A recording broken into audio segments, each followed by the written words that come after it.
How you guys doing? Ooh, I'm sure I'm tired. Yesterday we did the Lift for the Cause Breast Cancer Challenge. We lifted over 750,000 pounds collectively and raised over $1,800. That took a whole lot of work, and I thank everyone who was a part of it and made it happen.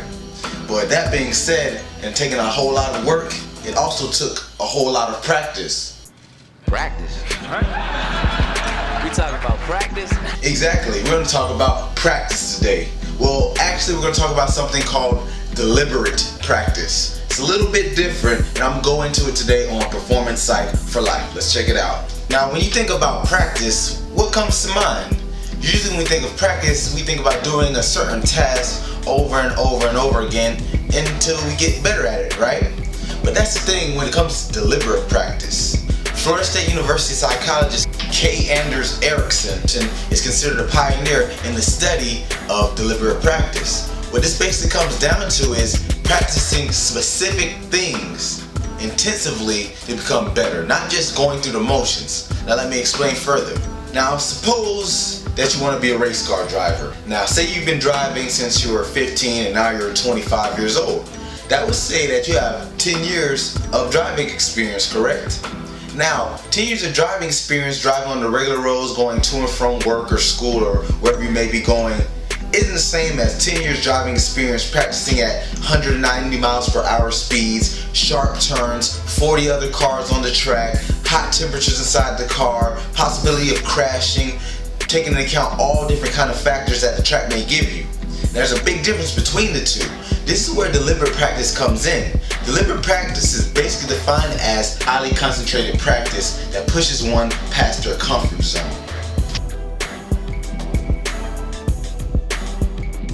I'm Nick, and I'm one of the best paper plane designer ever. Hi, I'm Rick, and I'm going to work to be the best paper airplane maker ever.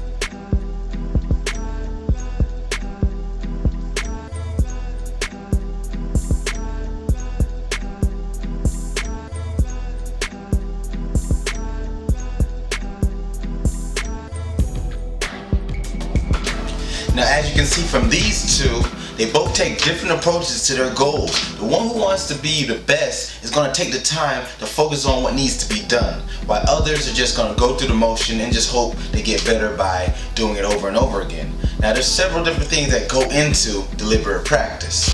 One, work on your weaknesses. Not to say you don't work on your strengths, but you need to work on your weaknesses just as much, if not maybe more. Because it's fun to do what you're good at. Say for example you're a good basketball player and you can shoot amazingly and you only practice shooting but you never work on your defense or your dribbling, you're not a very complete player. This is going to leave you probably on the bench or not making the team. Now it's more fun to work on the things you're good at and pretty not fun, you could say, to work on things you're not so good at. Now that's the thing about deliberate practice and becoming an expert and being a great performer at whatever it is you want to do, is that you're going to have to do the things that aren't going to be fun. Matter of fact, you're going to have to actually get out your comfort zone and do the boring things. The things that are going to make you go, oh, I don't want to do this. That's what's going to get you better. So you got to accept the challenges and work on your weaknesses. 2, focus on the little things. Be consistent with them. Now, if you're sitting there trying to think of the big outcome goal, that's great to have that in your views. But if you're not doing the small little steps to get there, if you're not repeatedly going over the small details, if you're trying to write a paper for class, if you're just looking at, let me get to 2,000 words, you're not going to write a very good paper. You got to focus on what topics I'm going to use, how I'm going to transition, how I'm going to use my fluency throughout these sentences to get my point across in this paper. Because if you don't do the little things, then the paper won't come together and you're probably going to get a bad grade on it. So you gotta break things down into individual process steps to get to the bigger goal. 3, repetition. If you do it 1 time, 2 times, maybe even 10,000 times, but you have to repeat the process over and over and over. Some basketball players are known to take over 500 shots a day, sometimes 1,000, depending on who you ask, and this helps them get better at that specific tasks. As we said, you gotta break down specific tasks. And now, if you're gonna work on shooting, then one day you might work it on dribbling, or you mix them all together to get a little bit of everything, but you have to specify what you're doing, repeat it over and over until it gets better. 4, you have to have intense concentration and be mindful of what's going on. This means you gotta kind of weed out what's around you and keep your eyes in the zone at the task at hand. You gotta realize there's certain movements you may be doing, or certain inflections in your voice you may be saying, practicing a speech or something like that. You gotta be aware of these things so you can improve the little nuances that could mess you up when it comes time to really perform. So you gotta be very mindful and aware of the small things and the big things as well, so you'll know where you're gonna go and what you're gonna do. 5, this is a big one. Practicing and being alone. Because a lot of times people take into account that they practice with their teams, they practice at school, they practice with their co-workers. But these things are general practice and everyone else does them. So how do you become great, or how do you improve to the next level? By doing what everyone else is doing.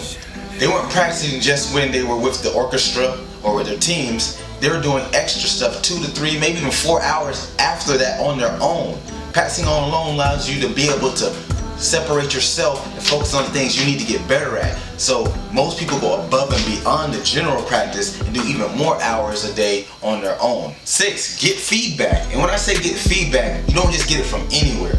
You have to get it from objective people who are going to tell you like it is, not sugarcoat things. A lot of people are yes men, and you have a bad game or a bad performance or a bad day at work, and they're just going to agree that you're the best or you're great. You need people that's gonna give you constructive criticism to help you fix your game, because if you have any weaknesses or flaws that you need to fix, they need to be addressed, and you just can't get this from yes men.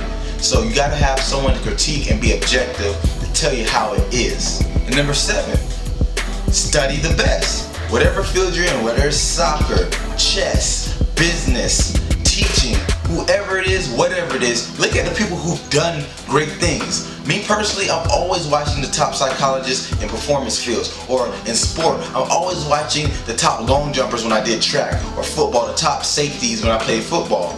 Because these people give you an idea how to compare yourself and see where you stand. It's not saying you have to be exactly like them, but it has the idea of, okay, this is where they're at, and at the top level, this is where I'm at, so I know where I need to go, what room I need to improve on. So study the best, because they're the ones going to allow you to get a chance to see where you're at and where you rank. Now, there's 3 small things to take into consideration when thinking about all this deliberate practice talk. 1, time. Anyone's ever heard of the 10,000 hour rule? Now, it's pretty much pop psychology. It's not really something that's hard science, because it shows that it can take way more than 10,000 hours or way less than 10,000 hours. Now, the 10,000 hour comes to play, say if you were to practice about 3 to 4 hours a day, every day, over 10 years. This will make you an expert, a master, or whatever you do, whether it be chess, whether it be school, teaching, playing a sport, whatever it may be. That's what 10,000 hour rule is for. But it comes to term that some people took much longer, and some people even taken a shorter time. So all in all, you have to think of is that you have to put a lot of time and work in. Don't get caught up in the amount of time. Just know it's going to take a long time commitment down the road, not right up front. That comes in the second point I want to make, grit. Grit basically comes down to whether or not you're going to set a long-term goal, stick to that goal, persevere, no matter what comes your way, be resilient, and keep on and control yourself and not deviate from that goal and eventually achieve it. That means it's not going to happen the next day. Instant gratification is not a part of this process at all. Now I want to give you a quick little story that I overheard one time. There's this famous tennis player a few years ago, and it was a female tennis player, and she was having interviews, taking questions, and then a young fan came up and asked her a question and said, "How can I be great just like you? How long will it take? How long do I need to practice so I can be like you?" And then the tennis player replied, "With all due respect, if you have to ask how long it'll take, you never will be."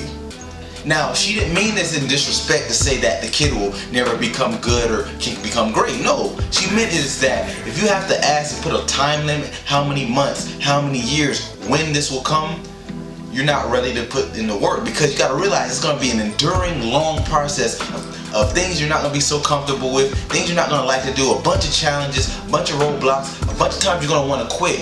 And if you think there's going to be this magic number you got to just strive for, and if I hit that number I'm going to be great, you're mistaken. It doesn't come overnight.